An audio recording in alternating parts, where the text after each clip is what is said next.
An Autobot who single-handedly crushed 10,000 Decepticons. A Decepticon deserter so dangerous that Megatron programmed him to minimize damage. A transformer capable of rewriting the memories of 200 bots with a single thought. And of course, the Cybertronian Punisher, whose voice, though melodic, can destroy any transformer. And that is just a small part of what you'll see today. I proudly present the top 10 strongest Transformers from the comic series More Than Meets the Eye, excluding Optimus Prime, since he shows up only a little, which in my opinion actually gives space for the others to shine. Subscribe and hold on tight, because ahead lies a universe where there are no rules except those enforced by power. Enjoy the show. If you remember, Drift wasn't always Drift. He used to be a Decepticon, and his name back then was Deadlock. And while now it's hard to imagine him losing his cool, back in those days, he was nothing but a killing machine, serving under Megatron. When Deadlock made a failed attempt to kill his commander, Turmoil, he realized it was time to bail. Then, his escape pod crashed on some distant planet, and that's where he ran into a swordsman wing. He offers Deadlock a deal. Join forces, take down the slaver fleet together. Kill two birds with one stone. Basically, Deadlock gets their ship, the prisoners get freed. The fight? Yeah, it wasn't pretty. Deadlock got badly hurt, his chassis was shredded. So, to save him, they had to rebuild him from the ground up. Swap out his optics, red turned blue.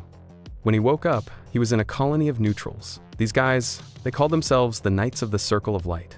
Really religious, really virtuous, had escaped Cybertron when the war started, didn't want to pick sides. They founded New Crystal City, and what started as a tiny colony grew into a full-blown city. Even though they were neutrals, they knew about Decepticons. They'd seen Drift's behavior. And, by the way, Drift introduced himself to Wing using his old name. Eventually, Wing took full responsibility for Drift. He started training him swords only, no other weapons, close combat, hand-to-hand stuff too. But, soon enough, Deadlock's past caught up with him. There was a fight, and Wing, he died. Drift fought alongside the city's residents, and, in the end, the neutral leader acknowledged him. Offered him a place to stay, but Drift, he refused. Had a promise to keep to Wing, free the slaves, get them home. In honor of the city, and Wing, the leader let Drift take Wing's great sword, the one his fallen comrade wielded.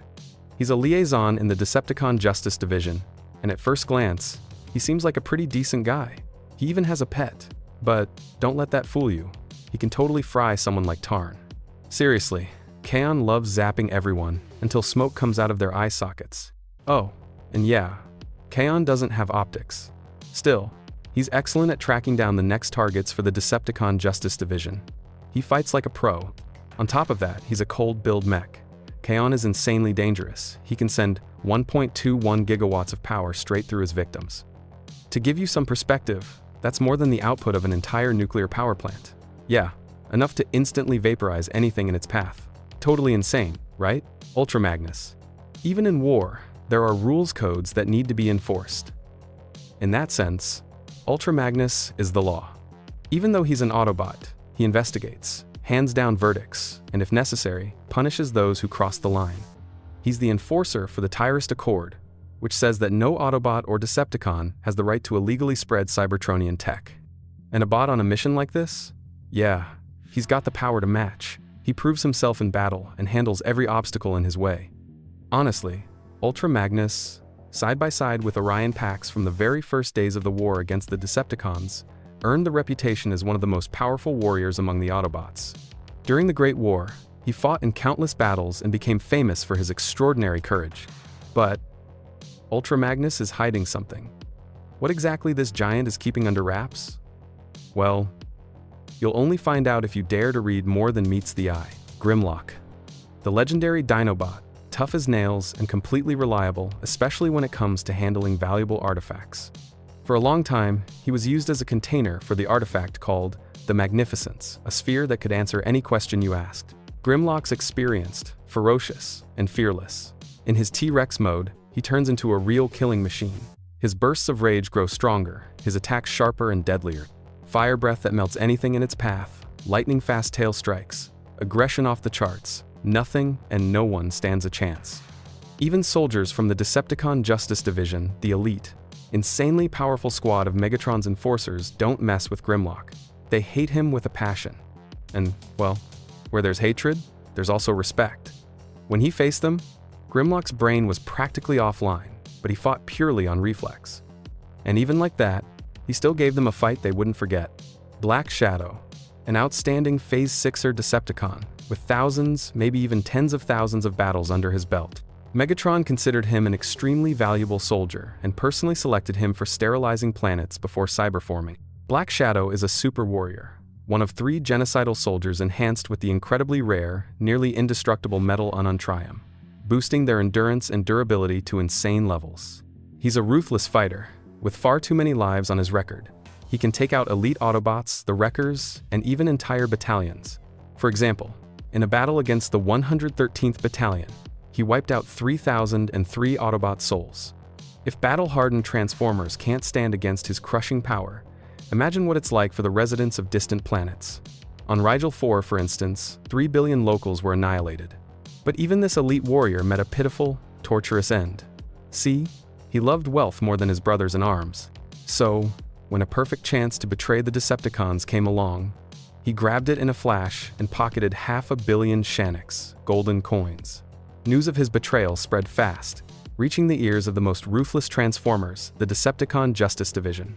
They found him and delivered a horrific punishment. Black Shadow's body was tortured with electricity, melted, his legs were cut off, and finally, they blew up his spark. Fortress Maximus. Fortress Maximus belongs to the ranks of the incredibly powerful Cybertronians that only appear once a generation. He made his name during the Samanzi Massacre, an event where Megatron and his horde were closer than ever to absolute victory. His name went down in history, earning him a reputation as a true killing machine. After all, this armed-to-the-teeth giant is credited with wiping out at least 10,000 Decepticons. Later, he became the warden of a prison on Garrus 9, holding both Autobots and Decepticons. That was until a psycho named Overlord took over the prison and subjected Maximus to torture that lasted 3 years, 2 months, and 10 days. No wonder he'd do anything just to get revenge on his tormentor. This bot isn't just packing an outrageously big cannon, he's got guns on his legs too. Sunder, the one with the most terrifying voice, a world-class Nemo surgeon who, at some point, crossed the line and became a serial killer. He once lost his spark brother, and that's where the psychologist Freud comes into the story. Freud and Sunder made a deal. One covers for the other and provides victims, while the other allows himself to be studied and his abilities explored. To operate on a victim, Sunder first needs to see them. But after his arrest, he developed remote nemosurgery. Now, just one glance, and he's already inside your head. For him, memories are food. They have taste. And the sweetest ones are the ones we hide the most. Sunder eagerly digs through the minds of his victims, hunting down the filthiest, dirtiest secrets. But there's a catch. If he pulls out a hidden memory too fast, it can kill. Sunder isn't just a monster. He presents himself as a tool for self-discovery. With him, anyone could supposedly look inside themselves, but in reality, it's a twisted way to break you. He makes his victims relive their most traumatic moments, drags out what would be better left unseen. His abilities are insane. He can manipulate his victims' memories, make them forget anything, even transformation skills. Bots trying to transform, forgetting how, end up twisting themselves inside out. He can trap an enemy in a memory loop. The victim is stuck in their own memories and illusions, where time loses all meaning. Sunder can even alter the very way a bot thinks, implant false memories indistinguishable from real ones. And it doesn't stop there. His power isn't just precise. He can rewrite the memories of hundreds of bots at once. 200 minds, reprogrammed with a single act of will.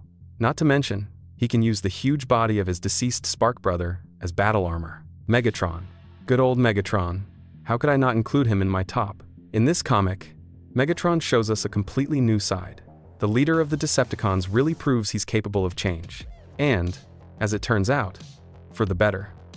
In the next comic series, Lost Light, without his help, Galactica wouldn't have been saved.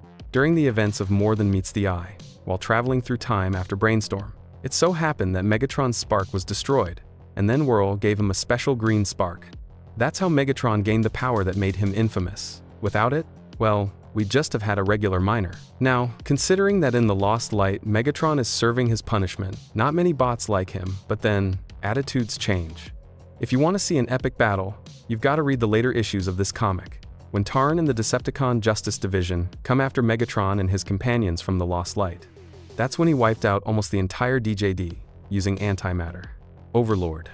Overlord is the most infamous Decepticon deserter, part of Megatron's 3 elite soldiers known as the Phase Sixers, genocidal warriors, enhanced with the ultra-rare, nearly indestructible Metal Triumph. Once, Overlord was a general, Megatron's last resort when other Decepticons failed. Overlord could solve any problem by any means necessary. But don't think this guy is some uncontrolled, mindless monster. No. Every battle for him is a chance to practice more twisted ways to eliminate his enemies, invent new tortures, new methods of killing, constantly refining his craft. Unlike other Decepticons, Overlord was a formidable rival and could give Megatron plenty of headaches. He never sought power, he cared only about fighting and adding new names to his endless list of victims. Still, Megatron was wary. He figured Overlord might be pretending and started keeping an even closer eye on him. It should be said right away, Overlord started killing from the moment he was born as a spark. Anyone who found him got obliterated. After that, his spark was taken by the Functionists, who wanted to turn him into a weapon. But Overlord's true passion awakened on the gladiatorial arenas, not just anywhere, but in fights where Megatron himself participated. Overlord crushed anyone who got in his way, except Megatron. Every clash with the future Decepticon leader ended in bitter defeat, and over time, Overlord developed a pathological fear of losing to him. At some point, Megatron decided to enhance Overlord, making him practically unkillable. But at the same time, he protected himself by having Shockwave implant a program into Overlord that prevented him from harming the Decepticon leader. Overlord tried to remove it with a Nemosurgeon, but nothing worked. He remains obsessed with one goal, to finally crush the one he could never beat in the gladiator arenas, Tarn. And who did you expect to see here? Optimus? Nope, these 2 comic series aren't about him. So why is Tarn in first place instead of someone like Megatron? Simply because Tarn didn't even use his full power in a fight against the former faction leader. Tarn is the ruthless, fanatically devoted leader of the Decepticon Justice Division. His loyalty to Megatron and the Decepticon ideology is so intense that he wears a mask resembling the symbol of their faction, not just as a tool of fear, but as a reflection of his faith and devotion. As the comics show, Tarn is one of the most powerful Cybertronians, on the same level as the legendary Phase Sixers like Black Shadow, Overlord, and Sixshot. That means even legends like Optimus and Megatron can't match him one-on-one. Tarn's hallmark is his terrifying ability to affect his opponent's sparks with his voice. With just a few words, he can kill any opponent, causing their spark to explode. And his voice is described as beautiful, deep, and melodic. His real name is Damus, but in the Transformers universe, he's also known as Glitch, due to his unique ability to manipulate technology from birth. His alt mode is a massive tank, a symbol of raw physical strength and destructive potential. And one more thing, Tarn is a true transformation junkie.